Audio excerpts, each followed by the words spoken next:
कोई ऐसा शहर जो अपने घाटों से जाना जाता है तो वो काशी है।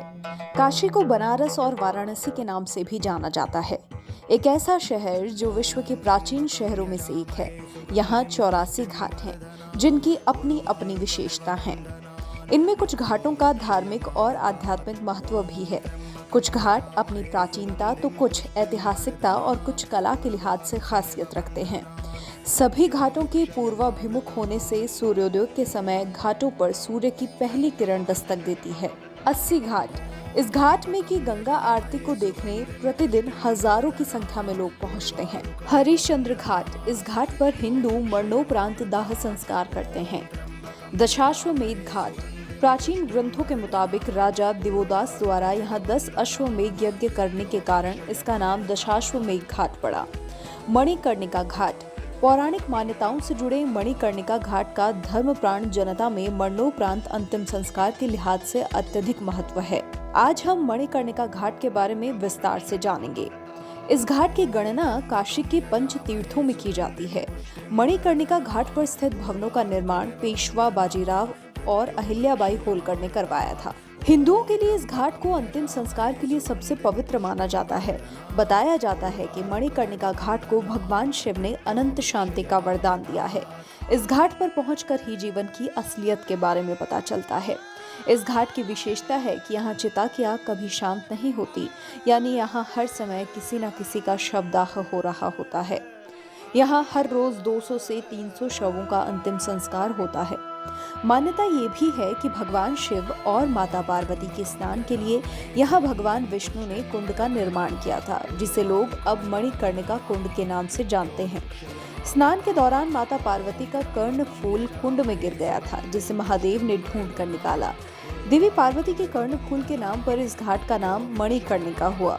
इस घाट की एक और मान्यता ये है कि भगवान शंकर जी द्वारा माता सती के पार्थिव शरीर का अग्नि संस्कार मणिकर्णिका घाट पर किया था, जिस कारण से इसे महाश्मशान भी कहते हैं। मोक्ष की चाह रखने वाला इंसान जीवन के अंतिम पड़ाव में यहाँ आने की कामना करता है। जलते मुर्दों के बीच साल में एक बार मणिकर्णिका घाट पर महोत्सव भी होता है। ये महोत्सव चैत्र नवरात्र की सप्तमी की रात होता है। इस महोत्सव में पैरों में घुंघरू बांधी हुई नगर वधू हिस्सा लेती हैं। महाश्मशान पर अनूठी साधना की परंपरा शमशान नाथ महोत्सव का हिस्सा है। ऐसा माना जाता है कि शमशान नाथ उत्सव में महाश्मशान की वजह से जब कोई कलाकार संगीत का कार्यक्रम प्रस्तुत करने के लिए तैयार नहीं हुआ, तो मानसिंह ने नगर वधुओं को आमंत्रण भेजकर बुलवाया। वो इसे स्वीकार कर पूरी रात महाश्मशान पर नृत्य करती रहीं। तब से ये उत्सव काशी की परंपरा का हिस्सा बन गया। मौत के मातम के बीच वो नाचती गाती हैं। नाचते हुए वो ईश्वर से प्रार्थना करती हैं कि उनको अगले जन्म में ऐसा जीवन ना मिले। मान्यता है कि जलती चिताओं के सामने नटराज को साक्षी मानकर वो यहाँ नाचेंगी तो अगले जन्म में नगर वधु का कलंक नहीं झेलना पड़ेगा। ये परंपरा अकबर काल में आमेर के राजा सवाई मानसिंह के समय से शुरू होकर अब तक चली आ रही है। मानसिंह ने ही 1585 में मणिकर्णिका घाट पर मंदिर का निर्माण करवाया था। पुराणों में ये भी कहा गया है कि इस स्थान पर आकर मौत भी दर्दहीन हो जाती है, जिसका मतलब हुआ इस स्थान पर जिस भी व्यक्ति की मृत्यु होती है उसे किसी भी दर्द की अनुभूति नहीं होती। ये सिंधिया घाट और दशाश्वमेध घाट दोनों के बीच में बसा है। इतिहास की बात करें तो इस शहर में मौजूद सबसे पुराने घाटों में से ये एक है। वास्तव में मणिकर्णिका घाट का उल्लेख 5वीं शताब्दी के गुप्त अभिलेख में भी मिलता है। हिंदू धर्म में भी इसका सम्मान किया जाता है। मणिकर्णिका घाट पर माता सती की कान की बालियां गिरी, इसलिए इसे एक शक्तिपीठ के रूप में स्थापित किया गया और इसका नाम मणिकर्णिका रखा गया। क्योंकि संस्कृत में मणिकर्ण का अर्थ है कान की बाली, उसी समय से ये स्थान विशेष महत्व रखता है। ये घाट बनारस के 84 घाटों में सबसे ज्यादा मशहूर है। इसे मोक्ष का प्रतीक माना जाता है। दूर विदेशों से भी इस घाट को देखने लोग आते हैं और इसकी खूबियों का बखान दूर तक होता है। मणिकर्णिका घाट पर महिलाओं का जाना वर्जित है। दिन भर में 100 से 300 शवों का दाह संस्कार यहाँ होता है, इसीलिए यहाँ पर महिलाओं का प्रवेश वर्जित है। वैसे तो यहाँ पर रात को अग्नि नहीं दी जाती है, लेकिन अगर विशेष कारणों से अग्नि दी भी जानी पड़े तो उस संस्कार में परिजनों को शामिल नहीं किया जाता। गंगा नदी के तट पर ये एक शमशान घाट है जिसे तीर्थ की उपाधि प्राप्त है। कहते हैं यहाँ के चिता की आग कभी शांत नहीं होती। हर रोज 300 से ज्यादा शवों को जलाया जाता है। जिसका भी अंतिम संस्कार यहाँ होता है उसे सीधे मोक्ष की प्राप्ति होती है। है। इस घाट में 3000 साल से भी ज्यादा समय से ये कार्य होते आ रहे हैं। मणिकर्णिका घाट में फागुन माह की एकादशी के दिन चिता की राख से होली खेली जाती है।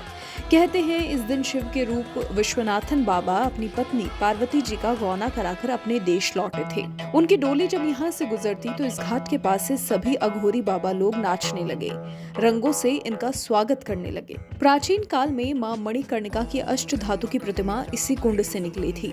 कहते हैं ये प्रतिमा वर्ष भर ब्रह्मनाल स्थित मंदिर में विराजमान रहती है, परंतु अक्षय तृतीया को सवारी निकालकर पूजन दर्शन के लिए प्रतिमा कुंड में स्थित 10 फीट ऊंचे पीतल के आसन पर विराजमान कराई जाती है। इस दौरान कुंड का जल सिद्ध हो जाता है, जहां स्नान करने से मुक्ति मिलती है। यहाँ पर शव से पूछते हैं क्या उसने शिव के कान का कुंडल देखा। ऐसा भी कहा जाता है कि जब भी जिसका दाह संस्कार यहाँ होता है, अग्निदाह से पूर्व उससे पूछा जाता है क्या उसने भगवान शिव के कान का कुंडल देखा। यहाँ भगवान शिव अपने औघड़ स्वरूप में सदैव ही निवास करते हैं। यहाँ अनेक तंत्र जल्दी सिद्ध हो जाते हैं। अघोरी हो या अन्य कोई भी तांत्रिक, वो यहाँ भगवान काल भैरव और भोलेनाथ जी की आज्ञा से ही सिद्धियां प्राप्त करता है। पर ये क्रियाएं रात के अंधेरे में ही की जाती हैं और ये क्रियाएं विशेषतः प्रमुख घाट से अलग जगह पर होती हैं। वाराणसी या काशी, यहाँ स्थान तंत्र शक्तियों के साधना हेतु सर्वोत्तम माना जाता है। भगवान शिव यहाँ सर्वदा साक्षात विराजमान रहते हैं। आदिकाल से ही काशी या वाराणसी का प्रयोग तांत्रिक साधनाओं तथा क्रियाओं के द्वार पर किया जाता है।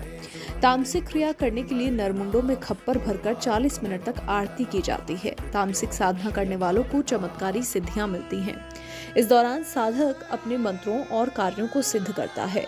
शमशान पर बैठकर महाकाली की उपासना और शक्ति का आह्वान होता है। नारियल और नींबू की बलि दी जाती है। इस साधना को तामसिक क्रिया कहा जाता है। ऐसी मान्यता है कि अनादिकाल से ही देश में दीपावली की रात तंत्र साधना की जाती रही है। मणिकर्णिका घाट पर मशाननाथ मंदिर में भी दीपावली की रात विशेष अनुष्ठान किया जाता है। बाबा की साधना में तामसी भोग के साथ 11 खप्परों को शराब से भरा जाता है। जलती चिताओं के बीच पूजा होती है। बताया जाता है कि मणिकर्णिका महाशमशान वही जगह है जहां कई सालों की तपस्या के बाद महादेव ने भगवान विष्णु को संसार संचालन का वरदान दिया था। इसी घाट पर शिव ने मोक्ष प्रदान करने की प्रतिज्ञा की थी, परंतु अब इन घाटों का उपयोग कुछ ढोंगी तांत्रिक और अघोरियों द्वारा अपने व्यापार संचालन के लिए किया जाने लगा है। वास्तव में वाराणसी का मणिकर्णिका घाट देश के अनोखे स्थानों में से एक है, जो न जाने कितनी विविधताओं को समेटे है। जीवन की वास्तविकता का अद्भुत नजारा देखने सभी को एक बार इस घाट के दर्शन के लिए जरूर जाना चाहिए।